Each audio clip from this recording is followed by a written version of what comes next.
When we look at history and the great disasters, floods, and tsunamis which have ravaged our world, we must concede that, despite major advancements in technology, meteorology, and oceanography, we are simply no match for Mother Nature herself.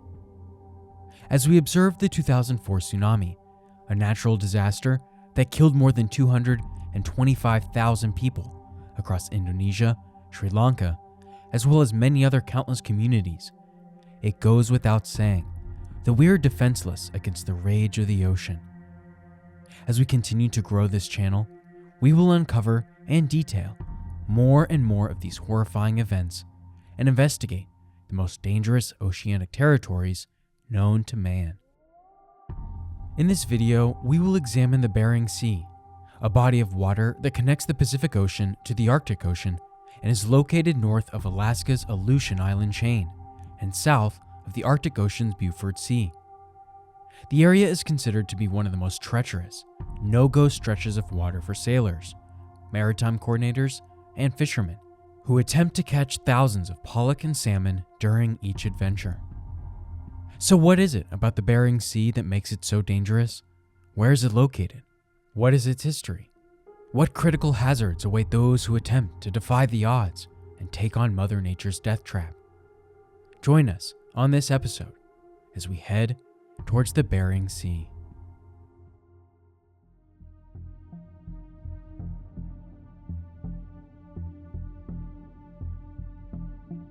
As with any investigative feature, it is worth taking the time to understand the scale, history, and specifications of what we are attempting to explore. The Bering Sea and Strait sprawls across 878,000 square miles and has been at the forefront of television shows such as The Deadliest Catch in more recent times. With regards to patrolling, navigation, and rescue, the 230-foot Storrs cutter, one of the most accomplished to ever serve the U.S. Coast Guard, was commissioned on September 30th, 1942.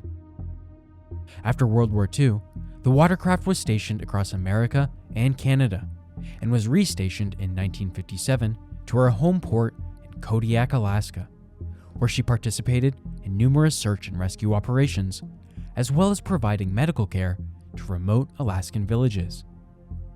Storrs patrolled the Bering Sea to protect the crabs, salmon, and halibut, as these were not only reserved for, but considered revenue within the commercialized fishing industry, which boasts approximately $1 billion worth of seafood annually.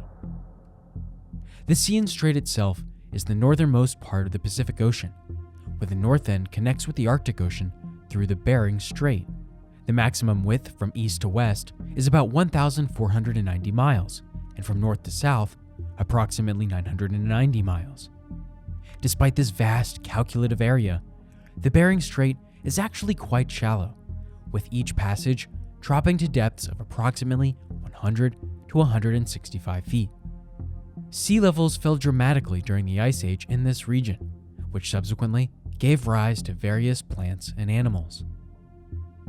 Unlike the Strait, the Bering Sea is split into two parts. The lesser depths are situated along the continental and insular shelves, averaging less than 500 feet in the north and east, whereas the deeper areas are found in the southwest and can reach depths of 12,000 to 13,000 feet. Despite the Bering Sea being established and residing within the same latitude as the United Kingdom, its actual climate is completely different and, as we alluded to earlier, much more relentless. The southern and western parts of the sea are mainly cool and consist of summers filled with dense fog and heavy downpours of rain, whilst winter is normally mild and snowy. Comparatively, in the northern and eastern sections of the sea, winters are considered to be some of the harshest and most extreme climates to survive within, as temperatures plummet to the likes of -30 to -50 degrees Fahrenheit, and winds batter the waters, causing extreme waves to erupt. Summers are generally cool, with low precipitation, although snow tends to remain along the Kodiak coast for up to 8 months, and on the Chukchi Peninsula for nearly 10 months, with a snow cover of 1 to 2 feet thick. Water temperatures on the surface average from 34 degrees Fahrenheit in the north to 41 degrees Fahrenheit in the south. In the southern area, there are nearly 150 days without frost, with temperatures rarely falling below freezing. The first few months of the calendar year are unsurprisingly the coldest months, and July and August being, you guessed it, the warmest. It has also been registered that dangerous storms, which are a direct result from strong centers of low atmospheric pressure, tend to penetrate the southern part of the sea from time to time. Interestingly, all of the water that makes up the Bering Sea as a whole comes from the Pacific Ocean. The amount of salt dissolved in this body of water is rather small in comparison to other oceanic regions, ranging from 31 to 33 parts per thousand, and 35 parts per thousand within the deepest areas. As one can imagine, the winter months are extremely cold in the northern portion of the sea, as it is covered in ice at sub-zero temperatures. These cooler climates remain during the summer months too. And during the warmer seasons, the surface water is heated, but an extensive blanket of water, which would have been cooled during the winter, remains cold and is known as the Cold Intermediate Layer, or CIL. Many studies have been conducted on this subject, especially within the Black Sea. Cold intermediate layers constitute an important element regarding the subsurface thermal signature in many marginal subarctic seas. The maximum thickness on the Bering Sea CIL is around 475 feet in the northern part of the sea and nearly 280 feet in the south. All these key elements are paramount to understanding the fluctuating nature of the Bering Sea and Strait, especially for those who wish to navigate or fish within its waters during seasonal excursions. It is known that warmer oceanic waters in the southern domain enter the Bering Sea through the numerous straits of the Fox Islands, as well as the Amchitka and Tanaga Passes, and also through the Blizny Strait between Attu and Medny Islands. Most of the power of the world's ocean currents is derived from the trade winds, which form near the margins of the tropics and the mid-latitude westerlies. These are subject to transverse currents, which flow in an east-west direction, linking the eastern and western boundary currents. In the case of the Bering Sea, the transverse current proceeds along Cape Navarin, branching into two forms: the Lorentz current, which moves in a northward direction, and the other joining via the Anadr current, resulting in the powerful Kamchatka current that effectively controls the movement of the Bering Sea along the Asian coasts. In total, there are 10 islands located in the Bering Sea, including St. Paul Island, St. Lawrence Island, the Diomede Islands, as well as King Island and Sledge Island, to name but a few. It is home to more than 400 species of fish, including 50 deep-sea species, 25 of which are caught commercially. As one would imagine, the most sought-after fish are cod, salmon, herring, and pollock. The regional islands are also breeding grounds for the fur seal and the sea otter, as well as being occupied by walrus, orcas, seals, sea lions, and polar bears.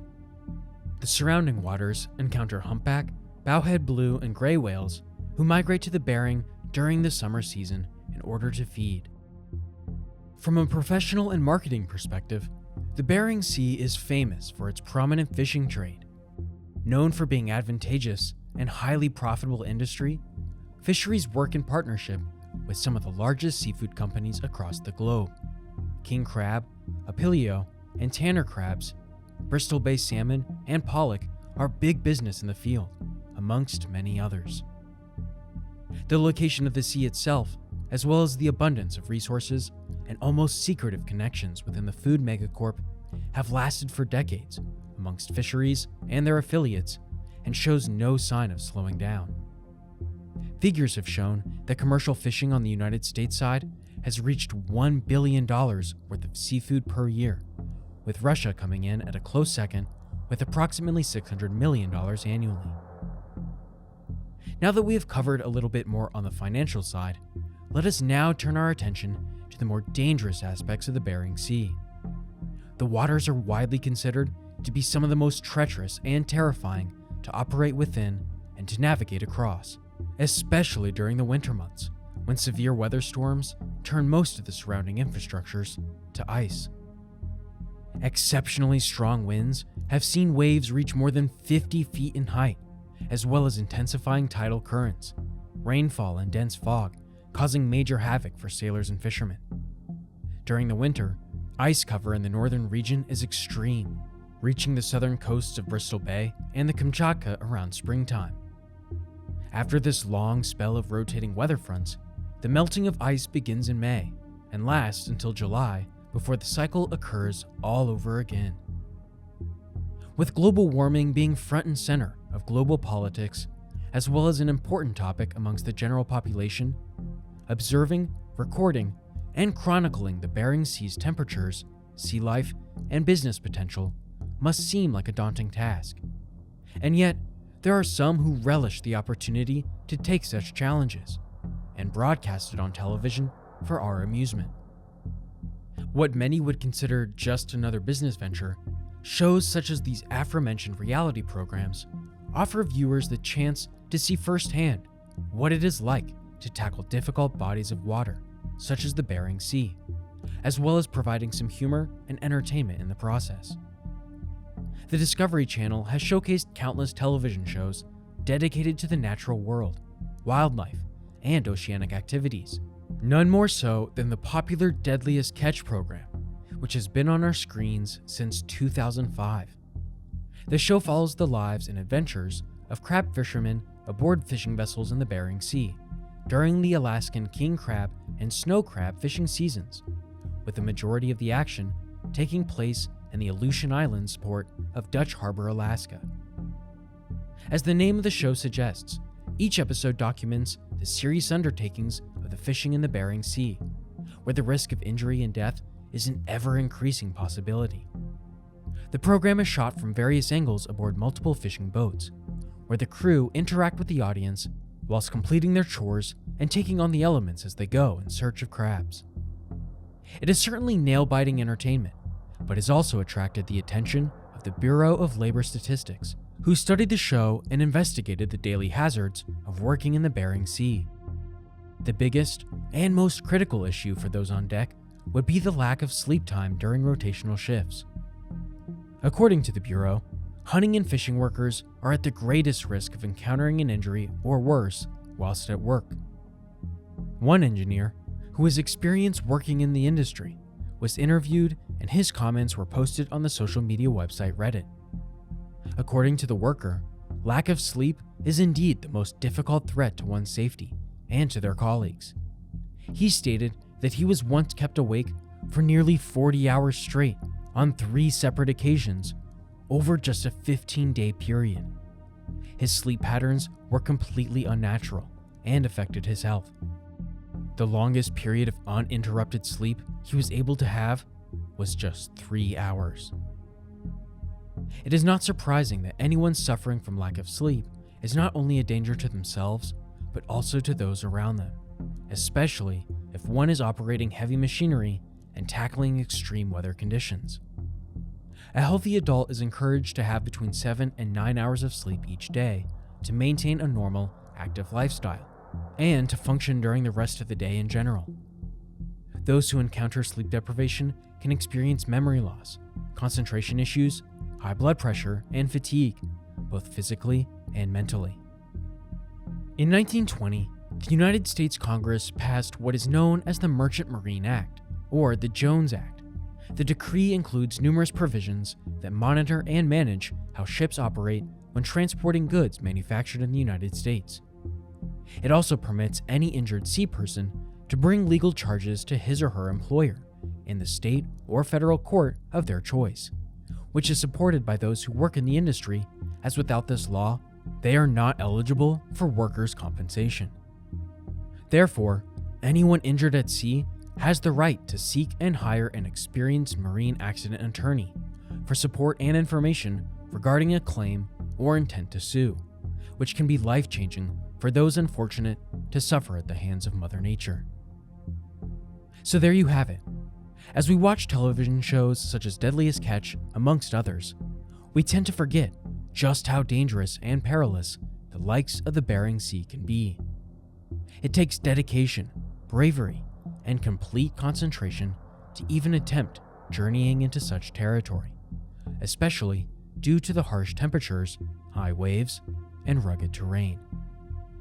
For those men and women who conduct their operations in the Bering Sea, one has to appreciate and respect them for their courage and fortitude. As the old saying goes, it's a tough job, but someone's got to do it. We hope you enjoyed this episode and look forward to catching you in the next one.